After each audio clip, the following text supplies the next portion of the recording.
Alrighty, so we're going to be talking now about murmurs and congenital heart defects. So, murmurs, we got to begin with what are heart valves and how do they work, or whether they're sounds. So, for heart valves, we have the typical lub dub. It's showing up differently. Oh, that's why. So, we have lub and dub. So, S1 is going to be our lub sound. S2 is going to be our dub sound. So when we hear lub dub, lub dub, lub dub, we're talking S1, S2, S1, S2, S1, S2.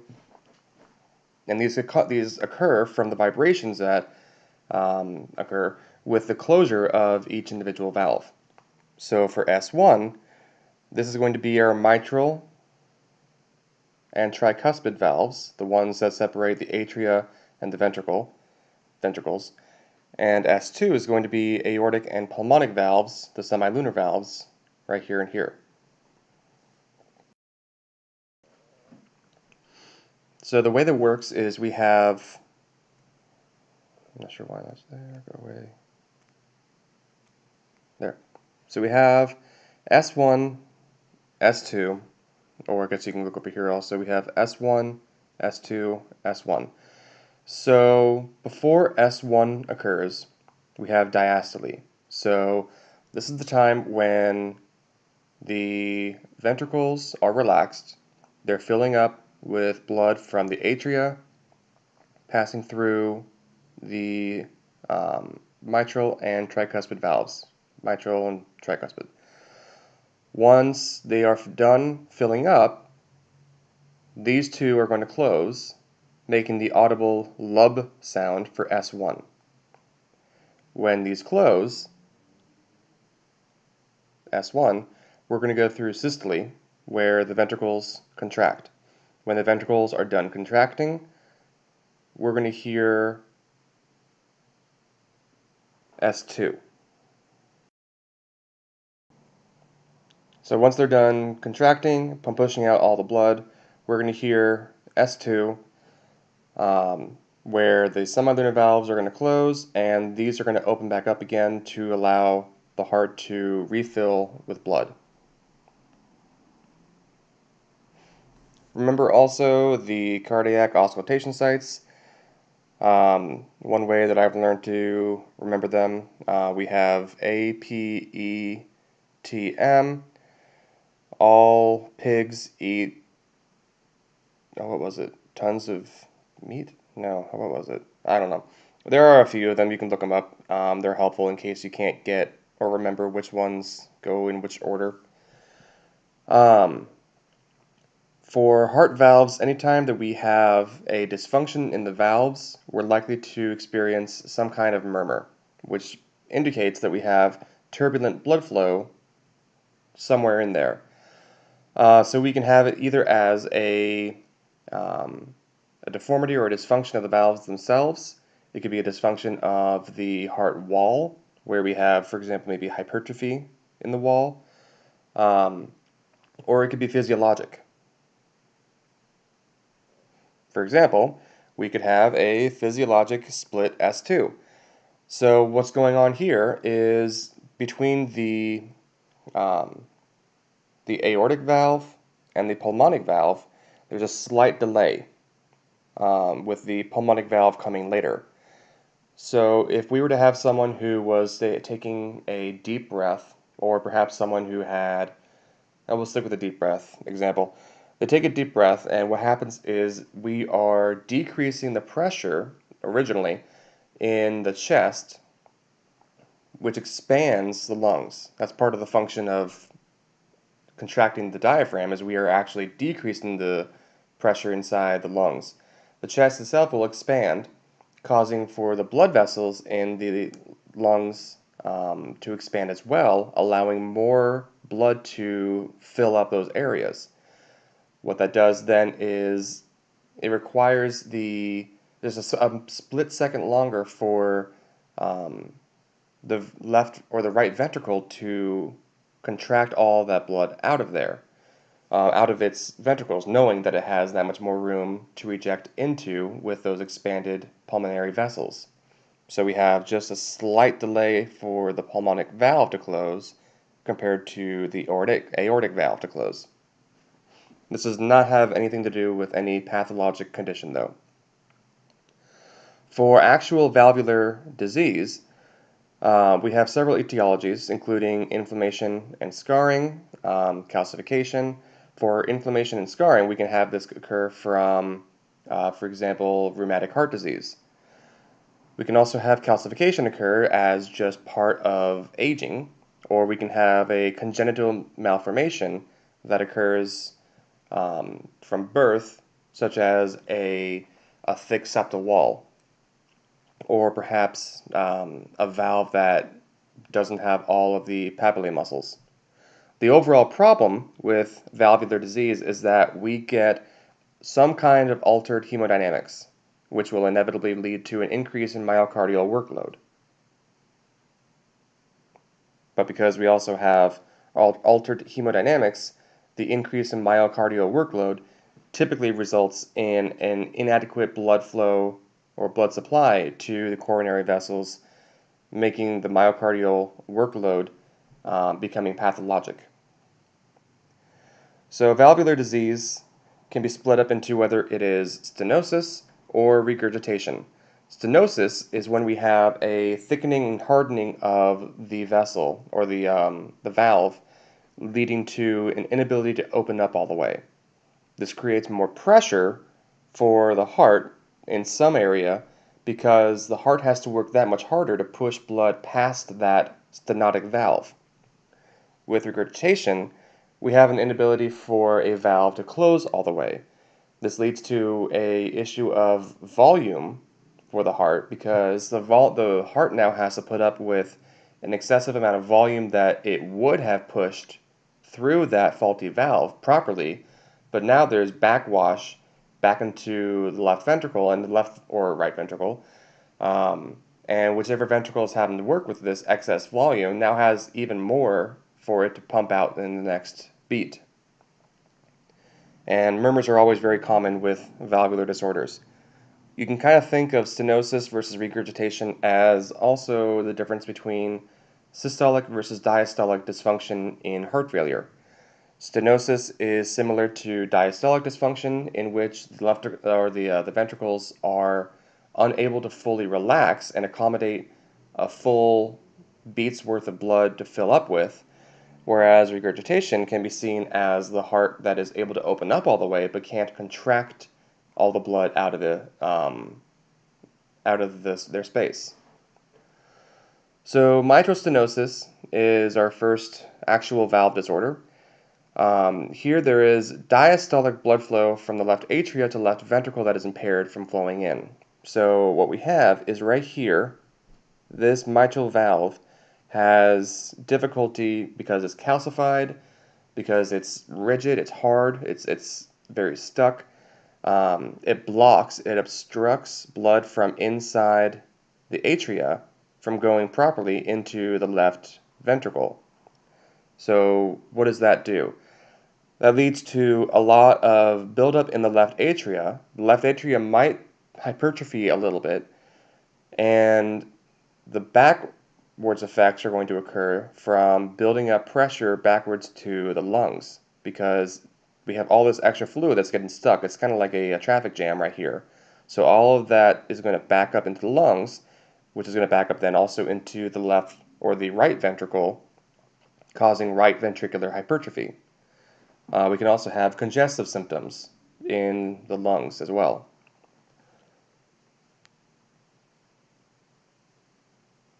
So again, we have pulmonary hypertension.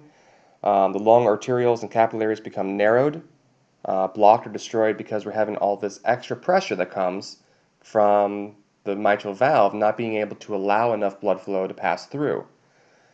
It's hard for the blood then to flow through the lungs, and the right ventricle has to work even harder to pump that blood through the lungs. The right ventricle hypertrophies, and we experience right-sided heart failure.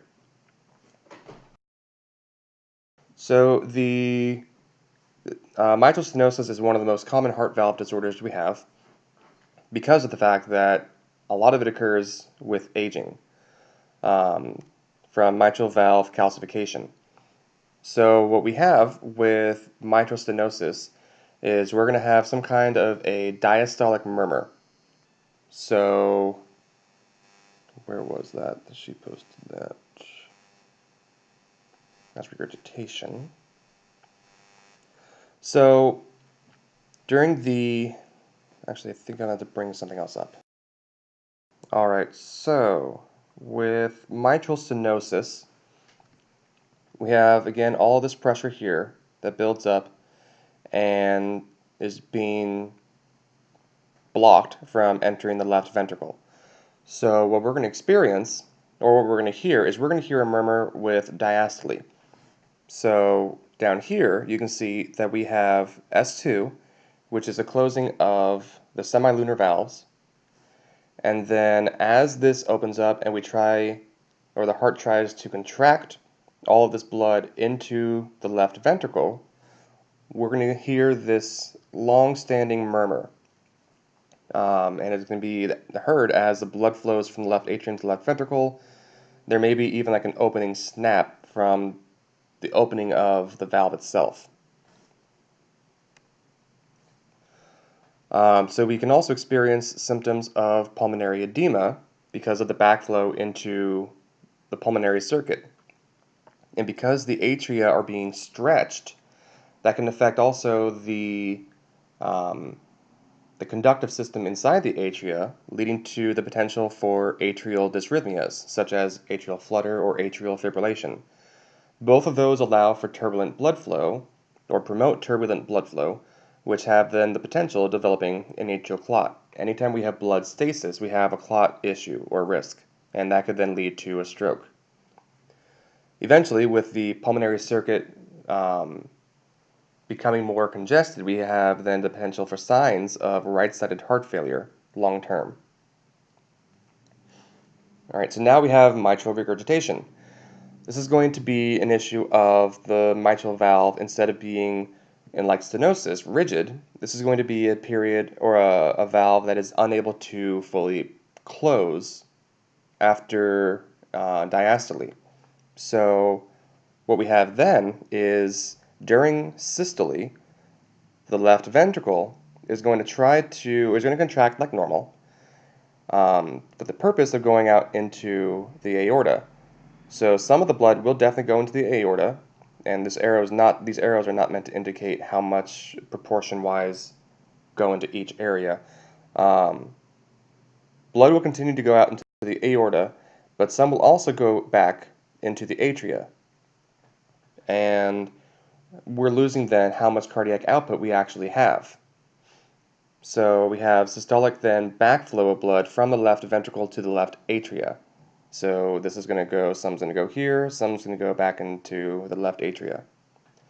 What we have then is once the semilunar valve here to the aorta closes, we're going to have all of that extra fluid or blood that was in the left atria, that was pumped out from the left ventricle, brought back in. It's going to kind of come crashing back in to the left ventricle, and there's going to be an excessive volume of blood that the left ventricle has to work with. And that can lead to left atrium and left ventricle dilation, because the left atria is being expanded from when the left ventricle is contracting, trying to push blood out the aorta, and the left ventricle is going to be contracting, is going to be hypertrophying, because it's trying to ensure that we have enough cardiac output to sustain tissue perfusion. But eventually, because there's not going to be any sense of recovery for the left ventricle, we may lead to left ventricular dysfunction and left-sided heart failure. The most common etiology for mitral regurgitation is going to be a left-sided ventricular myocardial infarction or heart attack. Because what happens with that on a common basis is one of these, we can see them here, except they would be on this side, one of these papillary muscles that are responsible for contracting and closing the valves in our hearts, they could actually rupture from tissue death, leading to mitral valve leaflets that are unable to actually close and make a good seal. We can also have it from mitral valve calcification with age, or with rheumatic heart disease or infective endocarditis, where we have destruction of the valves from those infective agents. Eventually, though, all of these will lead to signs of left-sided heart failure given enough time. What we're going to experience with mitral regurgitation is this pansystolic murmur, or I think the textbook uses another term called a holosystolic murmur. I'll go ahead and bring that up real quick. So we have, that's mitral valve prolapse.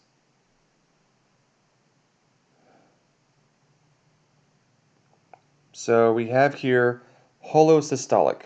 That means that throughout the entire systolic period, we have sounds of regurgitation, which makes sense given that during this,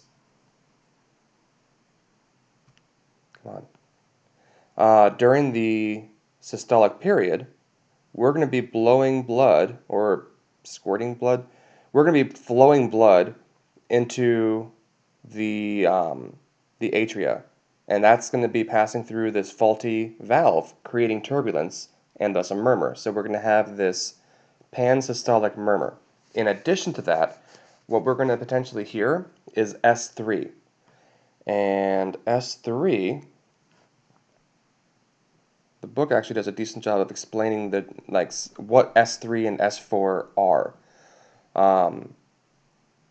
Because S3 and S4 are not dependent on the individual kind of condition we have. They are their own sounds that are specific. So the third heart sound is going to be when we have, let's see here, where is it?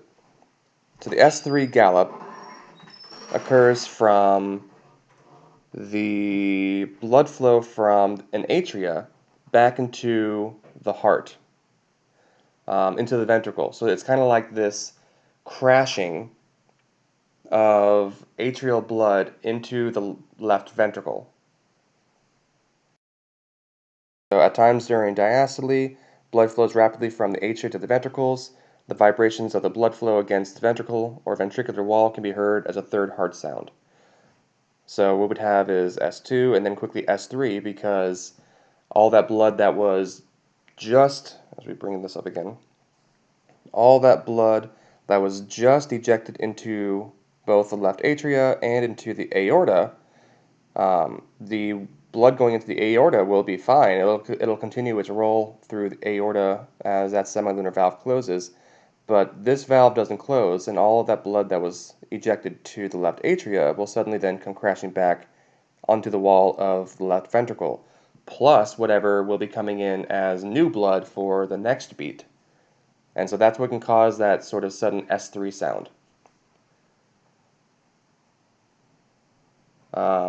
Again, we can have symptoms of pulmonary edema, since we can have backup with all of this turbulence and blood going out to the left atria. We can have further backup from here back to the lungs.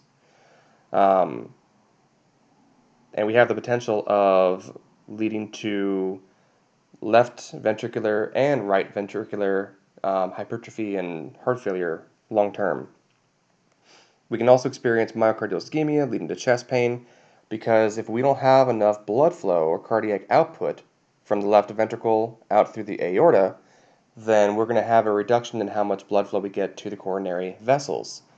But the left ventricle will be continuing to try to overcome the block that it senses, ensuring that we have enough cardiac output, and it's going to remodel in a way that then requires more oxygen, but it's not going to necessarily have access to more oxygen. We may also have systemic insufficiency leading to fatigue and weakness. Since we don't have much cardiac output, or we don't have as much, we won't be able to supply enough oxygen to promote aerobic metabolism. And again, this is where we're going to have our S3 gallop, so it's going to be like dum, dum, dum, dum, dum. Alright, so aortic stenosis is going to be obstruction of outflow from the left ventricle during systole. So here we're going to have our aortic valve all rough and stenotic and unable to open up all the way. The left ventricle is going to try to hypertrophy to overcome this, but as it hypertrophies, that doesn't mean that we're going to be able to get that much more blood flow coming through or being pushed through the aortic valve that's all stenotic. So that can lead eventually to left-sided heart failure. This all requires a tremendous amount of oxygen due to the increased workload, but we're not getting that much more of a profit because of how faulty that valve is. So this, along with mitral stenosis, is often an age-related calcium deposit issue. And we're going to experience again a couple different kinds of murmurs. So hang one second. So when we have aortic stenosis and the fibrosis that occurs with pathologic left ventricular hypertrophy, what we're going to have is we're going to have a really non-compliant left ventricle. It's going to be a lot more, as it doesn't have the ability to produce enough oxygen supply for its own oxygen demand, it's going to have fibrous buildup along inside of it. And what that's going to do is that's going to make it more difficult for it to fully open. This is going to lead to like a diastolic dysfunction of heart failure. So what we can actually experience here is a systolic murmur in the way of an S4 murmur. So the S4 murmur, bring this back up.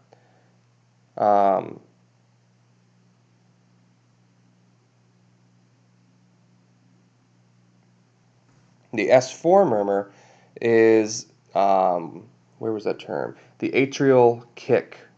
So what that is an atrial contraction that occurs at the very end of diastole. So here we have the diastolic period after the semilunar valves have closed. So diastole, the heart's being filled back up. Towards the end of it, because there's so much rigidity to the left ventricle, the left atria will actually adapt to that over time and try at the very end to force more blood into this thick, rigid left ventricle. And as it does so, it actually causes this atrial kick sound. And so that's where we get our S4. So I don't remember where the crescendo decrescendo came in from, but remember that for the exam. And yeah. So myocardial ischemia, this is going to occur because we have coronary blood vessels that are not being supplied with that much blood and oxygen because we have a backup. We have got aortic stenosis, and only so much blood at any given time can pass through that rigid aortic valve. So that can lead to myocardial ischemia, especially as the left ventricle hypertrophies, leading to chest pain. And again, we have the same kind of systemic insufficiency, eventually leading also to signs of left-sided heart failure. Now we have aortic regurgitation. With aortic regurgitation, we have diastolic backflow of blood into the left ventricle. So we have, let's bring that back up.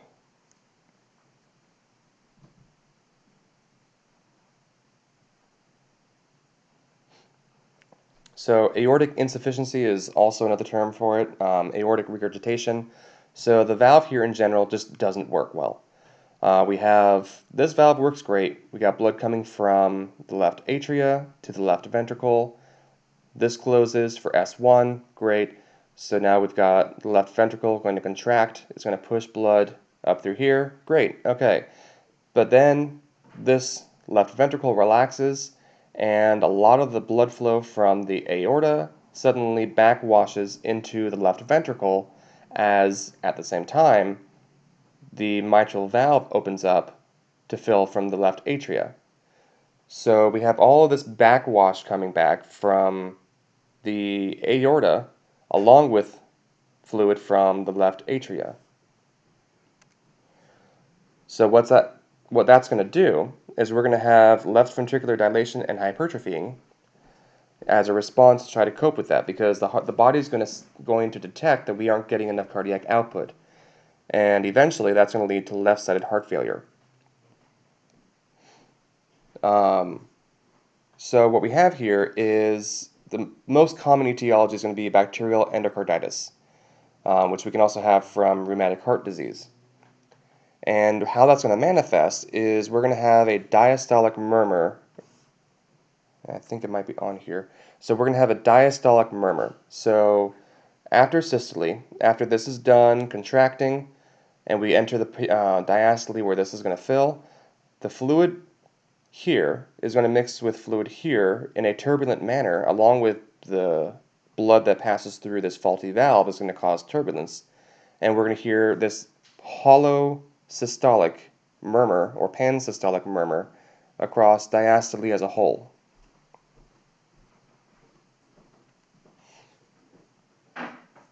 Something that's unique about aortic regurgitation is that we're going to see a blood pressure change with this.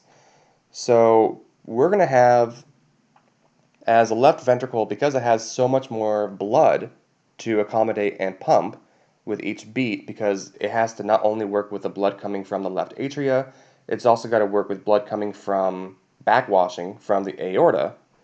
We're going to actually have a higher systolic value when we do a blood pressure.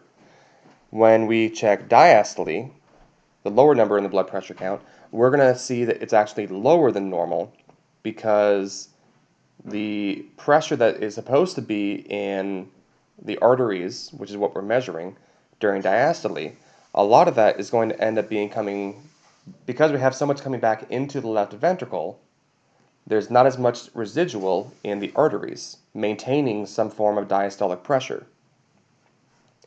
So along with the fact that we have so much less blood flow and cardiac output in the first place, again, same with the other ones, myocardial ischemia leading to chest pain, systemic insufficiency, and because the left ventricle is the one having to put up with so much more volume from this regurgitation, we're going to see eventually signs of left-sided heart failure.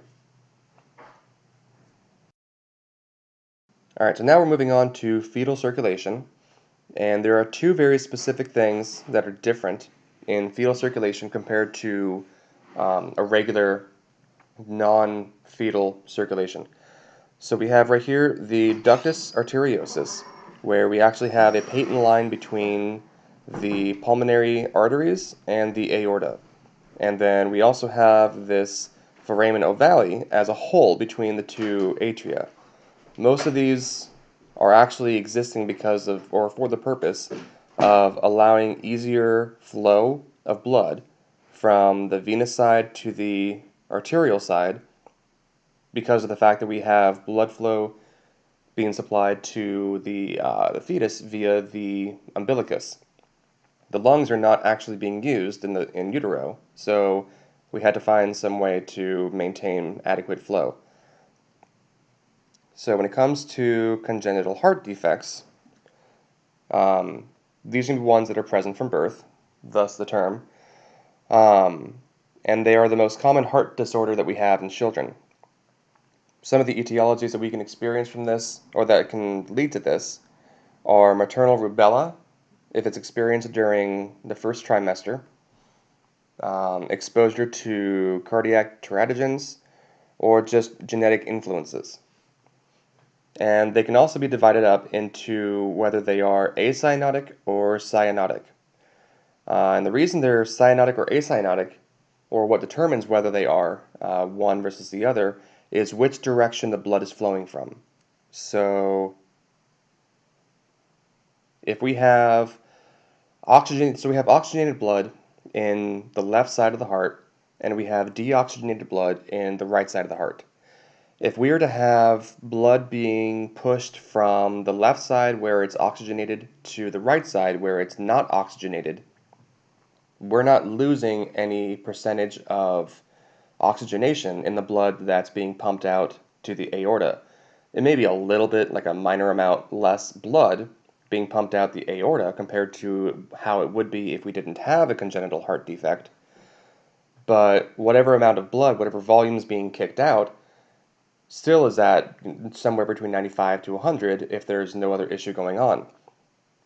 The issue comes in when we have a cyanotic heart defect, which has right to left shunting. We have blood from the right side of the heart being pushed to somewhere in the left side of the heart, which makes it so that our, say, 16% oxygenation rate or 21% oxygenation, no, I think it's 16, whatever it is, the proportion or percentage of oxygenated blood that is in the right side is then being mixed with our 95 to 100% oxygenation on the left side. And so the overall percentage of oxygen that's being saturated in the blood that's being pushed to our body is lower than it would be if there was no congenital heart defect. So that's why it's considered cyanotic, is that we have actually less oxygen in proportion than we would if we were to have no defect at all. So when it comes to these abnormalities, they can either be a shunt or they can be an obstruction. So with a shunt, we're talking about some form of an abnormal pathway from one section of the heart to another. With an obstruction, we're talking about an actual a narrowing of an area that prevents blood from being able to flow through properly. And always the obstruction is going to be acyanotic, because we're simply throwing in some form of an obstruction in flow. Whereas a shunt is what allows deoxygenated blood potentially from going and mixing with oxygenated blood. And again, if it's right to left side of the heart, we're talking cyanotic. If it's left to right side of the heart, we're talking acyanotic.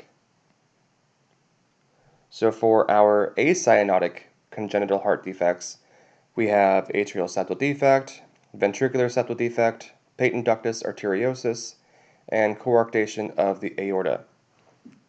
For our atrial septal defect, this is simply a hole between the two atrias, and we're going to have blood flow going one direction or the other.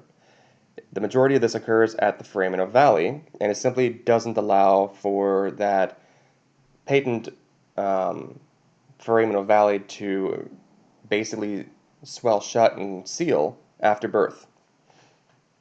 So originally, we normally are going to have blood flowing from the left atria to the right atria. So it's going to start with it being acyanotic.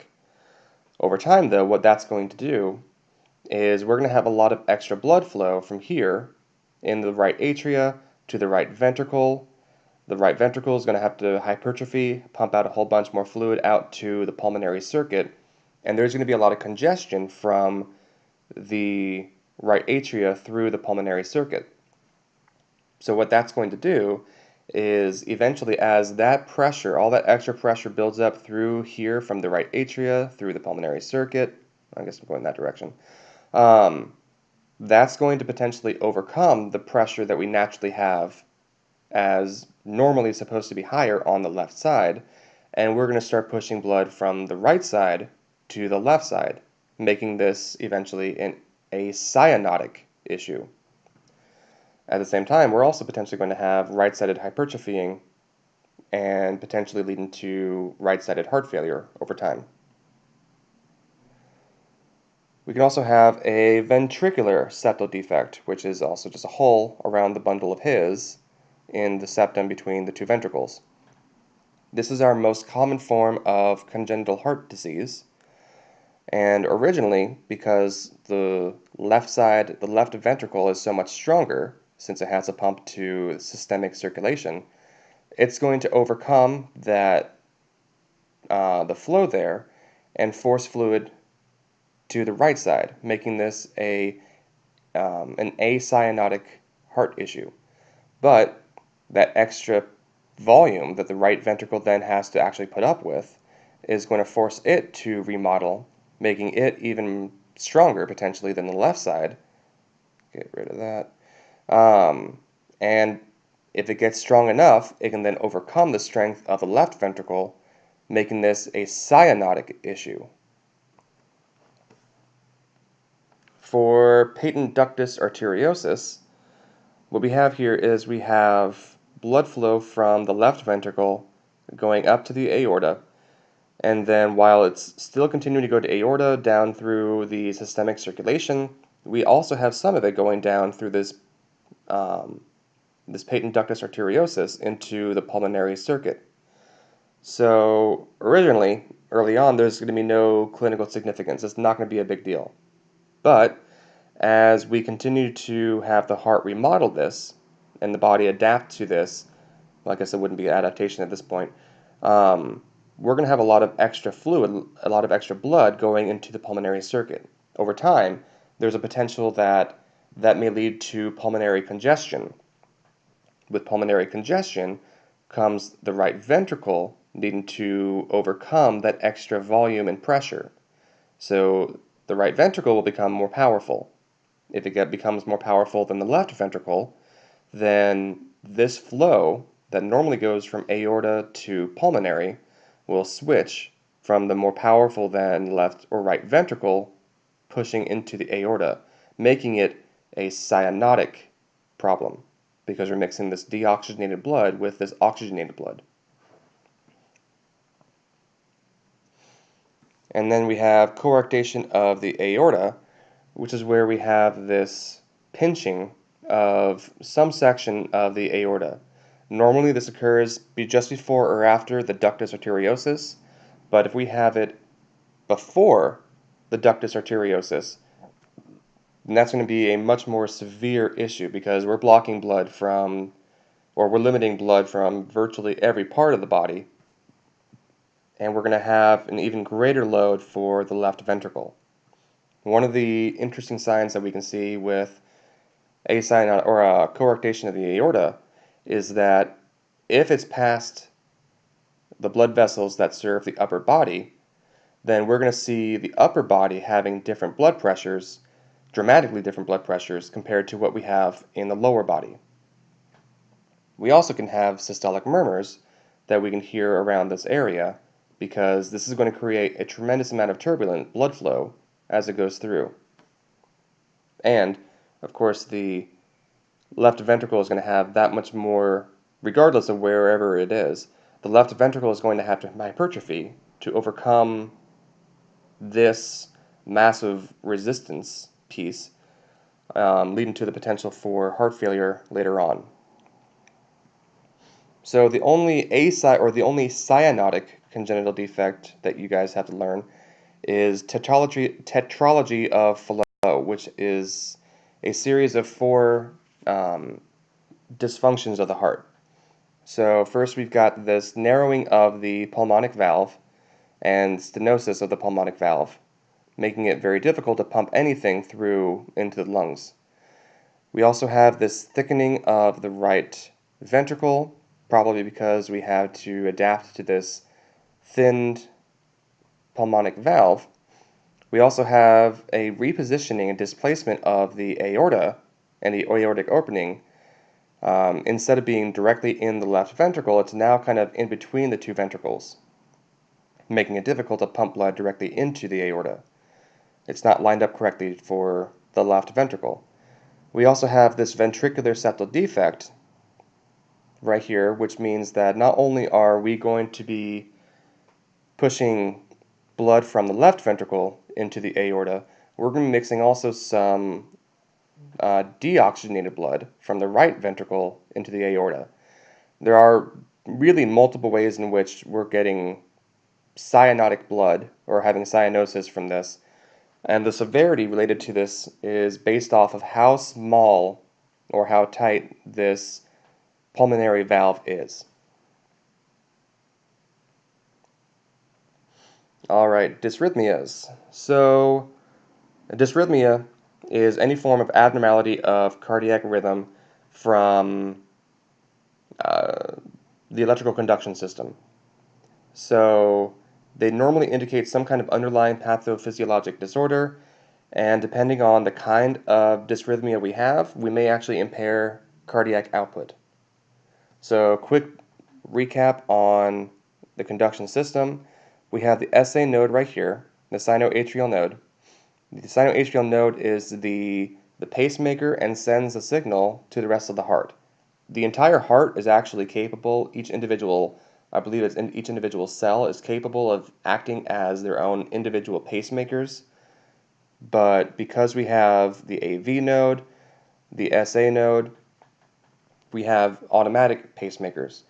And the intrinsic firing rate of most of the cardiac cells are actually a slower rate overall than what the SA and AV nodes are able to conduct. So, and they automatically, whichever one goes faster automatically is the one that takes charge of synchronizing the entire series of events. So we have the SA node. It goes and sends a signal out through both atrias, eventually leading through to the AV, atrioventricular node. The AV node sends it down through the bundle branches and the Purkinje fibers, causing then contraction. So what we want to see with all of our patients is this normal sinus rhythm. This is the normal rhythm that we want to see everyone in. All the P waves look pretty nice and happy and even. It's a regular rhythm. There's no irregularity to it. The QRS complexes are evenly spaced and all have the same sort of look to them. The T waves all look relatively the same, so it's good. So when we have abnormal impulse generation, this can come from two different purposes, or two different ways. We can have an abnormality in the rate of the impulse, an inappropriate rate, so being too slow or being too fast, or we can have an impulse generation from an abnormal or ectopic site. So we can have, instead of having the impulse generation coming from the SA node, maybe we have the impulse generation coming from the AV node, which is going to produce a slower rhythm that is not quite as efficient as it would if it were coming from the SA node. With the conduction pathway disturbances, we can create delays in conduction or blocks, which can then lead to ischemia, infarct. These are associated with ischemia, infarct, or drugs, and they can also create ischemia because if we don't have adequate cardiac output with a faulty dysrhythmia, then we may not be getting enough cardiac coronary blood flow, and then an infarct will potentially exist as well if we go long enough without proper cardiac output. And then we can also have potentially abnormal pathways that are congenital or genetically based, such as Wolff-Parkinson-White is a potential option, where it's sort of an extreme form of atrial fibrillation, where we actually have, this is a decent area to show it, in one of the two atrias where, actually I'll show it up here. So we have like an impulse coming off the SA node, and then somewhere on there we then have this ring back, this circuit that goes right back to the SA node and causes it to fire again and again and again and again. People who have this can experience atrial rates of potentially up to 300 beats per minute, and sometimes the ventricles try to keep up as well, leading to an overall very tachycardic rhythm. And I guess that's it.